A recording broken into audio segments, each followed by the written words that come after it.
வெண்ணிலா இந்த மாதிரி வந்து தொல்லை கொடுக்கறது, வீட்டில் இருக்கிறது, இது எல்லாமே வந்து சிவகாமிக்கு ரொம்ப டென்ஷனாக இருக்குது. இந்த மாதிரி இவளை கூட்டின்னு வந்து இங்கே வச்சுருக்காங்களே அப்படின்னு சொல்லிட்டு செம்ம டென்ஷன் ஆகிடுறாங்க சிவகாமி. அதனால் இந்த விஷயத்தை வந்து எப்படியாவது கண்மணிக்கிட்ட தெரியப்படுத்தணும் அப்படின்னு சொல்லிட்டு யோசிக்கிறாங்க சிவகாமி. சரின்னு சொல்லிட்டு கண்மணி வீட்டுக்கு போகலான்னு சொல்லிட்டு சிவகாமி வந்து நினைக்கிறாங்க. அங்கே போனோன்னே கண்மணி அதுக்கப்புறமா வந்து அவங்க குடும்பம் எல்லாருமே ரொம்ப சந்தோஷமாக இருக்கிறத பார்த்து சிவகாமி ரொம்ப சந்தோஷம் அடைகிறாங்க. பாவம் இப்போ தான் கொஞ்சம் நிம்மதியாக இருக்கா என் ஃப்ரெண்டு, இப்போ கண்மணி வந்து கடையும் வச்சு கொடுத்துருக்கா, அந்த அளவு சந்தோஷமாக இருக்கா. இந்த டைமில் அவளை இதெல்லாம் சொல்லி நான் வருத்தப்பட விரும்பலை, அவள் மனசு கஷ்டப்படுவா, பொண்ணோட வாழ்க்கை ஏற்கனவே இப்படி இருக்குன்னு வருத்தப்பட்டுருப்பா அப்படின்னு சொல்லிட்டு யோசிக்கிறாங்க சிவகாமி. அதனால் சொல்லாமே கிளம்பிடுறாங்க. கண்மணி வந்து ஒரு புது ஆர்டர் வாங்கணும் அப்படின்னு சொல்லிட்டு முடிவு பண்ணுறாங்க. நம்ம இன்னும் கொஞ்சம் விரிவுபடுத்தணும் அப்படின்னு சொல்லிட்டு அவங்களோட அந்த கம்பெனிக்கு பேர் ஒன்று வைக்கணும் அப்படின்னு சொல்லிட்டு முடிவு பண்ணி என்ன பண்ணுறாங்க, கண்மணி கேட்டரிங் சர்வீஸ்னு சொல்லிட்டு பேரும் வாங்கிடுறாங்க. இதனால் வீட்டில் எல்லாம் ரொம்ப சந்தோஷப்படுறாங்க. இதுக்கப்புறம் எந்த பிரச்சனையும் கிடையாது, நம்மளுக்கு ஆல்ரெடி ஆர்டர் கொடுத்துருக்காருல சார், அவரோட வந்து ஃப்ரெண்ட்ஸு அந்த மாதிரி சர்க்கிள் எல்லாமே சொல்லியிருக்காரு, அங்கே போய் பார்த்தாவே நம்மளுக்கு நிறைய ஆர்டர் கிடைக்கும். இன்றைக்கி ஒரு புது ஆர்டர் விஷயமா வந்து அவர் வந்து ஒரு கம்பெனி அப்ரோச் பண்ண சொல்லியிருக்காரு, அது விஷயமாக தான் நான் போகிறேன், நீ வந்து மற்ற வேலையெல்லாம் பார்த்துக்கோ அப்படின்னு சொல்லிட்டு அவங்க ஃப்ரெண்டுக்கிட்ட சொல்லிவிட்டு அவங்க அம்மா கிட்ட சொல்லிட்டு கண்மணி கிளம்புறாங்க. இங்கே வந்து என்ன பண்ணுறாங்க, வந்து அன்புக்கிட்ட இங்கே பாரு அன்பு, இன்றைக்கி வந்து நீ அந்த ஆர்டர் விஷயமா போவேனா அப்படின்னு அதிர்ஷ்டடையே, ஏன் பாட்டி அப்படி சொல்கிறீங்க, கண்டிப்பாக இந்த ஆர்டர் நம்மளுக்கு கிடைக்கும் பாட்டி. இல்லை அன்பு, ஏற்கனவே உன் பேர் ரொம்ப கெட்டு போயிருக்கு, அதனால் ஒன்றும் தேவை கிடையாது, நம்ம கம்பெனி சார்பாக வந்து இந்த ஆர்டரை எடுக்கிறதுக்கு வந்து வெண்ணிலா தான் கரெக்டு, வெண்ணிலாவை தான் அனுப்ப போகிறேன் அப்படின்னு எல்லாம் அதிர்ச்சி அடைகிறாங்க.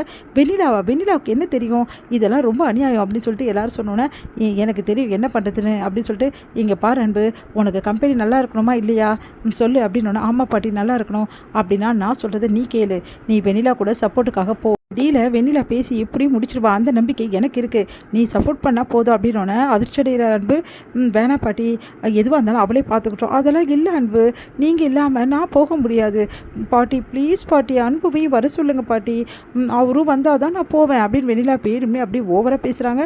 அதை பார்த்துட்டு வந்து அன்பு செம்ம டென்ஷன் ஆகிறாரு. நான் சொல்கிறேன் அன்பு, கேட்க மாட்டியா பாட்டியை, ஏன் பாட்டி இப்படி கற்று வைக்கிற அப்படின்னு சொல்லிட்டு டென்ஷன் ஆகிறாங்க. அவங்க அப்பாவும் சேர்ந்து உடனே சரி இப்போ என்ன நான் போகணும் அவ்வளோதானே, சரி நான் போகிறேன் அப்படின்னோடனே, தேங்க்ஸ் அன்பு அப்படி சொல்லிட்டு வாங்க போகலாம் அப்படி சொல்லிட்டு வெண்ணா கிளம்பி போகிறாங்க. வாங்க அன்பு அப்படி சொல்லிட்டு வெண்ணா வந்து கையை பிடிக்க பார்க்குறாங்க, தட்டி விடுறாரு கையை, அவ்வளோதான் உனக்கு அப்படி சொல்லிட்டு. அடுத்து வந்து இங்கே 2 பேரும் போகிறத பார்த்துட்டு மனசு கஷ்டப்படுறாங்க. நம்ம வந்து சிவகாமியும் இங்கே வந்து அந்த புது ஆர்டர் இருக்க கம்பெனிக்கு வந்து வெண்ணிலாவும் அன்பும் போகிறாங்க. அங்கே வந்து பார்த்துட்டு, மேடம் உங்களோட டிஷ்ஷை அனுப்ப சொல்லியிருந்தேன், அனுப்பிச்சிட்டிங்கல்ல அப்படின்னோடனே, சார் நான் மார்னிங்கே உங்களுக்கு நான் அனுப்பிச்சிட்டேனே, என்ன இது எதுக்காக டிஷ் அனுப்பணும் அப்படின்னு சொல்லிட்டு அன்பு கேட்குறாரு. இந்த கம்பெனியோட ஜிஎம் வந்து யார் எந்த ஆர்டர் கொடுத்தாலும் சரி அவங்களோட டிஷ்ஷை சாப்பிட்டு பார்த்துட்டு தான் மற்றவங்களுக்கு வந்து கொடுப்பாரா, அவங்கள ஆர்டரை எடுப்பாரா, அதுதான் இந்த கம்பெனியோட ரூல்ஸா, அதனால தான் நம்ம டிஷ்ஷை அனுப்ப சொன்னாங்க, நான் அனுப்பிச்சிட்டேன் அப்படின்னு சொல்லி சொன்னோன்னே, ஓ அப்படியா, கண்டிப்பாக நம்மளுக்கு தான் இந்த ஆர்டர் கிடைக்கும், ஏன்னா நம்மளோட டிஷ்ஷை தவிர வேறு எதுவும் அதிகமாக நல்லா இருக்க சான்ஸே கிடையாது அப்படின்னு சொல்லிட்டு சொல்கிறாங்க. அமைதியாக இருக்காரு. என்ன அன்பு நான் சொல்கிறது கரெக்டு தானே, கரெக்டு தான் அப்படின்றாரு. அடுத்து வந்து இங்கே என்ன பண்ணுறாங்க, கொஞ்ச நேரத்தில் வந்து எல்லாருமே வந்து உட்காந்துட்ருக்காங்க, யாருக்கு கிடைக்க போகுது அப்படின்னு சொல்லிட்டு ஒவ்வொருத்தராக வந்து பார்த்துட்ருக்காங்க. அப்போ அங்கே கண்மணி வராங்க. கண்மணி பார்த்து அதிர்ச்சி அடைகிறாங்க. வந்து வெண்ணிலா, எதுக்கு இங்கே இவ ரோட்டில் இடியாப்பம் வைக்கிறவ, இவளுக்கு போய் இந்த இடத்துல வரதுக்கு என்ன இது இருக்குது, எதுக்காக இவ வரணும் அப்படின்னோடனே உடனே பார்த்து டென்ஷன் ஆகுறாங்க. கண்மணி வந்து அன்பும் வெண்ணிலாவும் ஒன்றா வந்து ஜோடியாக வந்திருக்கிறத பார்த்துட்டு மனசு கஷ்டப்படுறாங்க. அதை வெளிக்காட்டாமல் அமைதியாக இருக்காங்க. அடுத்து வந்து கண்மணி வேற இவ கூட வந்திருக்கிறத பார்க்குறாளே, என்ன நினைக்கிறாளோ தெரியலையே அப்படின்னு சொல்லிட்டு அன்பு யோசிக்கிறாரு.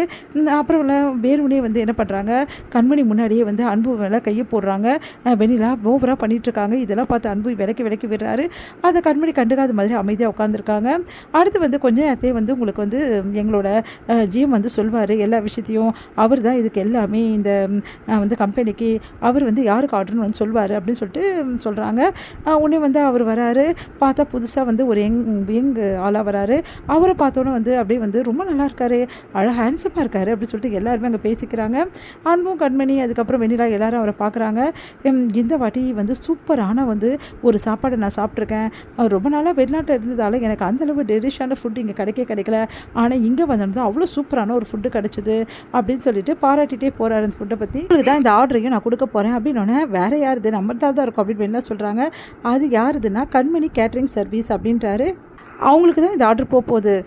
கண்மணி வந்திருக்காங்கல்ல அப்படின்னு சொன்னோன்னே, வந்திருக்காங்க அப்படின்னோடனே கண்மணி எழுந்து நிற்கிறாங்க. எல்லோரும் கிளாப் பண்ணாங்க. அதிர்ச்சி அடைகிறாங்க வெண்ணிலா.